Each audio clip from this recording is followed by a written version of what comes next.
So one of the things that's really fascinating about Ted Koppel's new book called Lights Out, which is a little bit about the cyber warfare threat of the grid, the power grid being destroyed in America, and also a little bit about preparedness. He really goes into Mormon culture, for example, which is quite fascinating because Mormons are really the best prepared people on the planet. But the thing, or at least one of the things that I found most fascinating about the investigation that Ted Koppel did is looking into the fact that there are no power companies investing in defenses against cyber attacks that could take over and cause grid failure.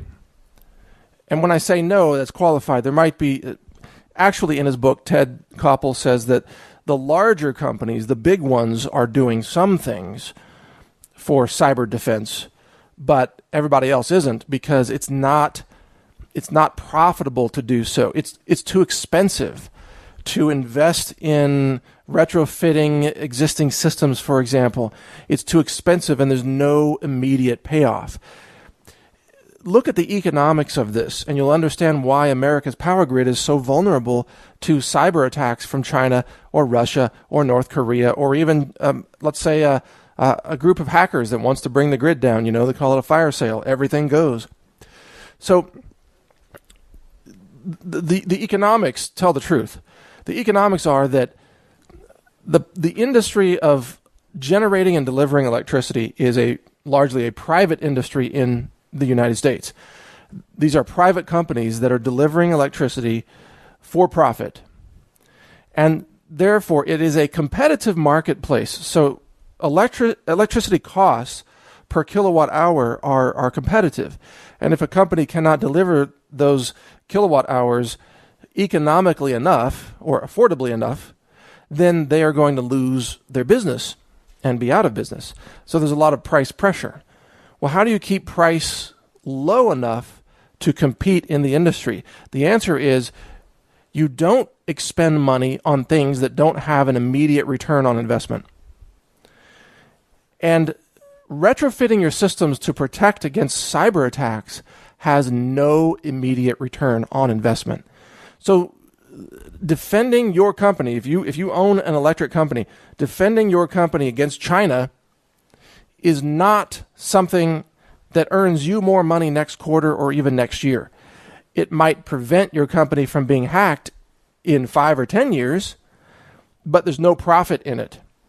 And you multiply this thought process, this rational decision, if you will, short-term decision, but still rational in terms of profitability, you multiply this across the industry, and you get an industry that is delivering affordable electricity to consumers, but is wildly vulnerable to cyber attacks and hack attacks, and thus vulnerable to being taken down. Grid down scenario, courtesy of China's cyber warfare division. 你好，你的电脑有问题，对不对? So all of a sudden, your computers. I was speaking a little Mandarin there for you. Evil China Mandarin voice there. 你的电脑有问题. So your computers don't work anymore. And then, well, what happens? The grid goes down, and the problem is that the grid, once it goes down to a sufficient level, it's very, very difficult to get back up, to get back online. The way the power grid is structured, it is a network of different power producing nodes and power distribution nodes, if you will. And the system is obviously highly redundant right now when it's up and operating. And if one power plant goes down, they can bring another plant online, or they can import effectively electricity from somewhere else. They can pay a higher rate temporarily to get it from a more expensive production center or source, and they can balance the load so that you get the right voltage at your house, and the number of kilowatt hours being pulled out of the system by consumers and commercial users is also being put back into the system through real-time power generation. You got to remember, electricity is generated, distributed, and consumed all in a fraction of a second, right? It moves at essentially the speed of light. So there's not much storing of electricity that goes on. There are some large batteries in substations and small power generation centers, but that's really minimal. Most of the power that's consumed is generated now and consumed now. So if you take down a large enough sector of the power grid, it's very, very difficult to get it back online.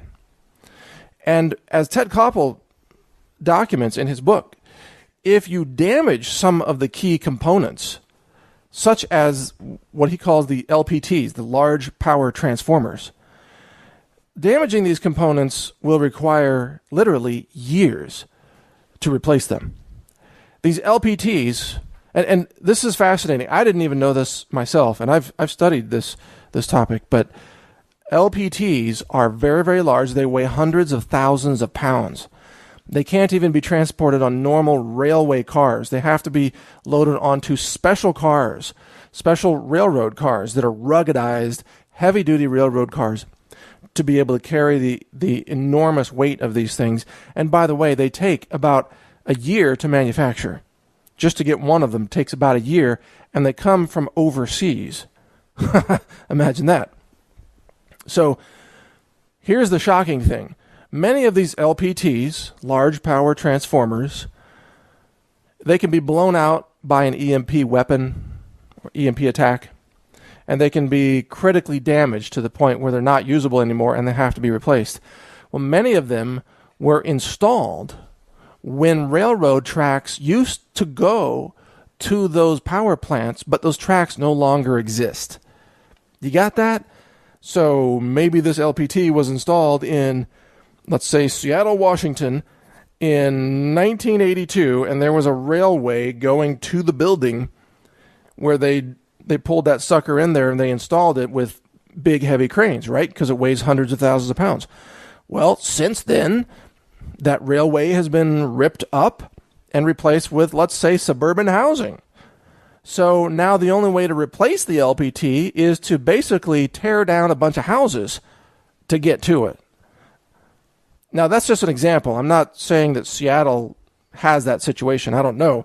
But Ted Koppel stated in his book, Lights Out, that there are LPTs somewhere around America. He didn't say exactly where, but somewhere around America that cannot be replaced anymore because the railroad tracks no longer exist to deliver those components. But even if you could deliver them, how would you get them in the first place?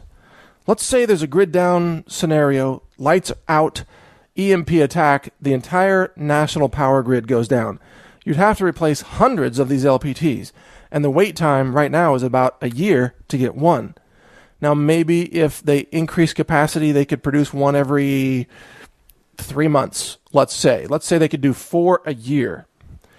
Well, that means it's going to take a few decades, right, to get all these replaced all across America.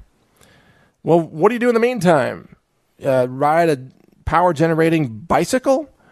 Keep pedaling, Bobby. I want to watch Oprah. You gotta ride your bike to generate electricity. How do you run the hospitals? How do you deliver medicine to the pharmacies? How do you run the banks? How do you run the ATMs? How do you run the food stamp system upon which almost 50 million Americans depend to feed themselves the Doritos and Oreos that they think are food? How do you do that? Well, the answer is you don't. I mean, what do you do? Camp out for a decade, wait for the LPTs to be delivered from the Netherlands or wherever, Germany, wherever they're made? Really? You know, the funny thing is, if you really look at the system and you read this book, Lights Out, you find that there is no contingency plan. There is no backup plan. There is no real redundancy plan. It's all just whatever. If it goes down, we'll deal with it, man. You know, the closest thing that we have to redundancy is nuclear power generators on Navy warships, which can dock off of cities like Miami, and they could maybe power a few buildings or maybe a few blocks of buildings. Like, you can't power the whole freaking city with the nuclear power from a submarine. No, it doesn't work that way. It's not big enough, not by a long shot. So most of America is screwed in this scenario, and there really is no contingency plan at all. And on top of that, really, most of America is discouraged from prepping. Preparedness and survival has been mocked and made fun of. People have been called kooks for storing food. And so there has been this assault on private citizens storing food at the same time that the federal government is stockpiling like an asteroid is coming or something, or aliens are only 18 months out. We're going to have to live in caves for a decade. I mean, that's the way the federal government is acting. Like squirreling away every last scrap of food they can find and billions of rounds of ammunition, and meanwhile they're telling the public, oh, you don't need to prepare. No, 3 days is all you need. Go to ready.gov. 3 days. All you need is 3 days. You're going to be good. We'll have the power back on in 3 days. 72 hours. That's all you need. That's what we're all being told. So it comes down to the fact that there are some communities where people tend to be preppers, and Ted Koppel interviews a bunch of people in Cody, Wyoming, by the way, which is a great town. They have a great museum. And Cody, Wyoming is east of Yellowstone National Park. And in Cody, Wyoming, most people are, I don't know about most, but a lot of people are preppers. Lots of people. You go down the South Fork Road there, you're going to get into some real hardcore preppers. I know because I know some of these people. And they can survive no matter what. Some of them hardly realize that there is electricity. It's like, what electricity? We've been living off the grid forever down here. But the truth is, there are people who will survive, and then there are the great masses of the uninformed city dwellers who will not. They won't make it. And that's the big aha takeaway from this report. If you live in a city, the government has no plan for you to survive. Think about that. Because if you don't have your own plan to survive, nobody does. Maybe you should think about your own survival plan, because the government sure does not have you covered.